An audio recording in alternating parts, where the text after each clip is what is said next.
कंजूस और उसका सोना। एक गांव में एक अमीर जमींदार रहता था। वह जितना अमीर था उतना ही कंजूस भी।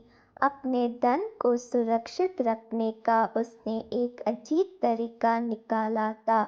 वह धन से सोना खरीदता और फिर उस सोने को गलाकर उसके गोले बनाकर अपने एक खेत में एक पेड़ के नीचे गड्ढा खोदकर डाल देता था।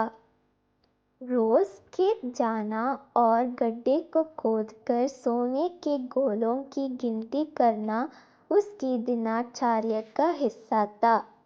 इस तरह वह सुनिश्चित करता था कि उसका सोना सुरक्षित है। एक दिन एक चोर ने कंजूस आदमी को गड्ढे में से सोना निकालकर गिनते हुए देख लिया। वह छुपकर उसके जाने का इंतजार करने लगा। जैसे ही कंजूस आदमी गया, वह डक्के के पास पहुंचा और उसमें से सोना निकालकर भाग गया। अगले दिन जब कंजूस आदमी खेत में गड्ढे के पास पहुंचा, तो सारा सोना नदारद पाकर रोने पीटने लगा।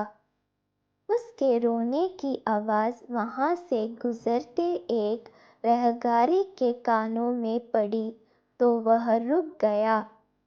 उसने कंजूस आदमी से रोने का कारण पूछा, तो कंजूस आदमी बोला, मैं लूट गया, बर्बाद हो गया। कोई मेरा सारा सोना लेकर भाग गया। अब मैं क्या करूँगा?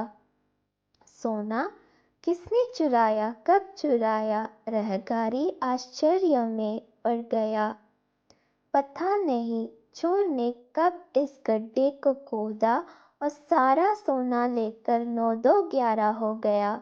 मैं जब यहाँ पहुँचा तो सारा सोना गायब था। कंजूस आदमी बिलखते हुए बोला, गड्ढे से सोना ले गया? तुम अपना सोना यहाँ इस गड्ढे में क्यों रखते हो? अपने घर पर क्यों नहीं रखते? वहाँ ज़रूरत पड़ने पर तुम उसका आसानी से उपयोग कर सकते हो। राहगीर बोला, मैं अपने सोने को कभी हाथ नहीं लगाता। मैं उसे सहेज कर रखता हूँ और हमेशा रखता हूँ, यदि वो चोर उसे चुरा कर नहीं ले जाता। कंजूस आदमी बोला। यह बात सुनकर राहगीर ने जमीन से कुछ कंकड़ उठाए और उसे उस गड्ढे में डालकर बोला, यदि ऐसी बात है तो इन कंकड़ों को गड्ढे में डालकर गड्ढे को मिट्टी ढक दो और कल्पना करो कि यही तुम्हारा सोना है, क्योंकि इनमें और तुम्हारे सोने में कोई अंतर नहीं है। ये भी किसी काम के नहीं और तुम्हारा सोना भी किसी काम का नहीं था। उस सोने का तुमने कभी कोई उपयोग ही नहीं किया, ना ही करने वाले थे। उसका होना ना होना बराबर था।